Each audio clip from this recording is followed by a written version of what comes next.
उमर साहब ने खुद कहा कि मुझे चपरासी की ट्रांसफर के लिए गवर्नर साहब के दरवाजे पे जाना पड़ेगा। मुझे चपरासी की ट्रांसफर की फिक्र नहीं है, मगर मैं वो वजीर आला रही हूँ जिसने बीजेपी की सरकार के साथ सरकार चलाई, 12,000 नौजवानों की FIR वापस लिए। क्या आज आप ऐसा कर सकते हो? मैंने as a chief minister Modi के साथ सरकार बनाते हुए सेपरेटिस्ट को खत लिखा, दावत दी, बातचीत की। क्या आप ऐसा कर सकते हो आज? मैंने सीज फायर करवाया, क्या आज आप कर सकते हो? मैंने पूरे मुल्क की लीडरशिप को लाया और हुर्रियत के दरवाजों पे गए वो कि आइए बताइए हमें क्या है। तो मैंने बहुत ही पावरफुल चीफ मिनिस्टर रही हूँ। मेरी असेंबली बहुत पावरफुल थी, हमारे पास रेजिडरी पावर्स थे। तो आज खुदा ना खास्ता एक म्यूनिसिपैलिटी का इन्होंने शक्ल दे दी हमारी असेंबली को कि आप कोई कानून पास नहीं कर सकते हैं। बकौले उमर साहब आप एक चपरासी की ट्रांसफर नहीं कर सकते। मैं तो कहती हूँ अगर मेरे पास कल कोई आएगा कि नौजवान बेगुनाह बंद है, उसको छोड़ना है, जब मैं उस नौजवान को नहीं छोड़ सकती हूँ जिसने 12,000 नौजवानों को FIR वापस ली। अगर आज वो चीफ मिनिस्टर बन के एक FIR वापस नहीं ले सकती तो फिर क्या करना है इसी चीफ मिनिस्टर की? मैं तो कहती हूँ कि आप किसी को लोगों को जेल में बंद कर सकते हो, पर ख्यालात को जेल में नहीं बंद। ख्यालात की जंग है, जमहूरियत में ख्यालात की जंग होती है और जो ख्याल बेटर होता है वो प्रिवेल अपॉन होता है। तो इसलिए मैं समझती हूँ कि बहुत देर कर दी। इंजीनियर रशीद साहब को भी रिलीज करना चाहिए, शबीर शाह साहब को भी, और भी जो हमारे जो जेलों में जो हमारे लोग हैं तो जिनको वो कहते हैं कि जमानत तो मिलनी चाहिए, जमानत भी नहीं मिलती। अब बहुत अफसोस की बात है। तो मुझे उम्मीद है कि उनको रिलीज, और भी जो हमारे इसके अलावा जो हमारे नौजवान हैं जो कोई नामवर लोग नहीं है, आम नौजवान हमारे जेलों में बंद है और मुल्क के जेलों में बंद है, उनकी हालत बहुत खराब है। उनके माँ बाप बहुत गरीब है, वो वहाँ तक जा भी नहीं सकते हैं। तो मैं कहती हूँ गवर्नमेंट ऑफ इंडिया चूंकि इलेक्शन का प्रोसेस शुरू किया आपने, आप बार बार कहते हैं कि हम जम्मू कश्मीर के लोगों के साथ रिकंसिलेशन चाहते हैं, तो मैं कहती हूँ जेलों के दरवाजे खोल दीजिए तो रिकंसिलेशन का एक सिलसिला शुरू हो जाए। फारूक साहब को आपने उनसे पूछना चाहिए था कि उन्होंने ऐसा क्यों कहा।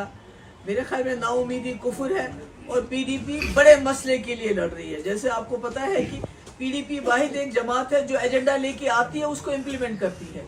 जब हम 2002 में सरकार बनी, हमने कहा था हम कोटा खत्म करेंगे, हमने किया। उसके बाद हमने बोला हम रास्ता खोलेंगे, हमने खोले मुजफ्फराबाद रावलाकोट। हमने कहा हम बातचीत कराएंगे, तो वाजपेयी जी की बातचीत, LK अडवाणी की बातचीत हमने हुर्रियत की लीडरों से कराई।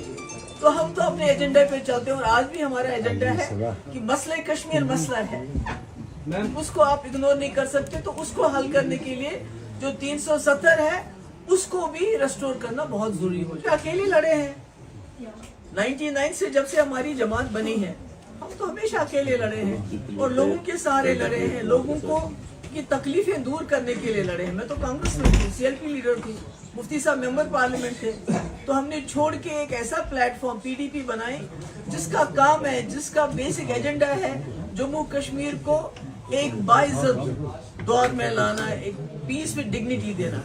तो हम उस एजेंडे को लेके चले। हमारे साथ कोई चलता है नहीं आता है, लोग हमारे साथ हों कि लोगों को जेलों में बंद करना, एम्प्लॉइज को बिला वजह नौकरियों से निकालना, उनसे ये हक भी छीन लेना। वो अदालत में जाएंगे तो डर लगता है उनको कि हमें जेल में न डाल दें। जर्नलिस्ट को UAP के अंदर बंद करना, तो मैं कहती हूँ ये ख्यालात की जंग है जिसको आप इस तरह नहीं जीत सकते। ये जो शबीर शाह साहब हैं या दूसरे, उनको छुड़ाना, उनको जेलों से रिहा करना एक अच्छी बात। तो जमात को लेके फारूक साहब ने बयान दिया है, तो मैं समझती हूँ कि ये कोई पहली बार ऐसा रिलेशनशिप नहीं है इनका। 87 में जब जमात फील्ड में थी, मैदान में थी, तब भी ये कांग्रेस NC अलायंस उस वक्त हुई। और उसके बाद क्या हुआ मुझे वो बताने की जरूरत नहीं है कि हमारे हजारों लाखों घर उजड़ गए, हजारों नौजवान हमारे शहीद हो गए, क्योंकि उस वक्त भी जमात इस्लामी को कहिए या मफ को कहिए, उनको बाहर रखने के लिए, असेंबली से बाहर रखने के लिए बहुत बड़े पैमाने पे इन्होंने धांधली की, जिसका आज भी हमारे कब्रिस्तान भरे हुए हैं। तो वो तो आपने देख लिया, उसमें मुझे बस दोहराने की जरूरत नहीं। दूसरा, जहाँ तक कांग्रेस और NC की अलायंस की बात है, मैंने पहले भी कहा हमारा एक एजेंडा है। जब भी हम अलायंस करते हैं, देखिए जब PDP ने कांग्रेस के साथ अलायंस की 2002 में, हमारा एक एजेंडा था कोटा खत्म करना, बातचीत करना, लोगों को जेलों से रिहा करना, जिसमें हमने गिलानी साहब को रिहा किया। आज आप सोच सकते हैं ऐसा, بڑے بڑے شبیر شاہ صاحب کو، یاسین ملک صاحب کو رہا کیا، تو ہمارا ایجنڈا تھا۔ اس کے بعد جب ہم نے بی جے پی گورنمنٹ کے ساتھ، بی جے پی پارٹی نہیں، بی جے پی گورنمنٹ کے ساتھ ہاتھ ملایا 2014 میں، ہمارا باضابطہ ایجنڈا آف الائنس تھا کہ آپ کو 370 کو نہیں چھیڑنا، آپ کو ایسپا ختم کرنا، آپ کو پاکستان سے بات کرنی، آپ کو حریت سے بات کرنی، آپ کو پاور پروجیکٹ واپس کرنے، اور بھی کئی چیزیں تھیں اس میں، اور راستے کھولنے ہیں، یعنی اصول بھی ہمارے پاس ایجنڈا تھا۔ تو جب بھی کانگریس اور این سی کی آپس میں ان کا الائنس ہوتا ہے تو یہ کرسی کے لیے ہوتا ہے۔ تو اگر مفتی صاحب کو کرسی چاہیے ہوتی 2014 میں، نیشنل کانفرنس بھی آفر کر رہی تھی، کانگریس بھی آفر کر رہی تھی، تو میرے خیال میں الائنس پی ڈی پی کے لیے اٹ گوز بیونڈ پاور، جو ہمارا ایجنڈا وہ سب سے زیادہ ضروری ہے۔ اور اگر این سی اور کانگریس کا جو آپس میں میل ہے وہ ایجنڈا کے لیے نہیں، وہ، اور آپ کو پتہ ہے ایک میرے خیال میں ایک ہسٹری ہے، جب پی ڈی پی اور کانگریس جب ہم ملے تو ہم نے لوگوں کے لیے کام کیے، ہم نے لوگوں کو ایک راحت دی، ہیلنگ ٹچ دیا۔ جب ہم بی جے پی سرکار سے ملے تو میں نے 12,000 نوجوانوں کی ایف آئی آر واپس کی، میں نے لیٹر انوائٹ کیا ایز چیف منسٹر، میں نے ملک سے ایک بہت بڑا ڈیلیگیشن ملایا بات چیت کے لیے، میں نے وہ سب کچھ کیا جو ہمارے ایجنڈے میں تھا۔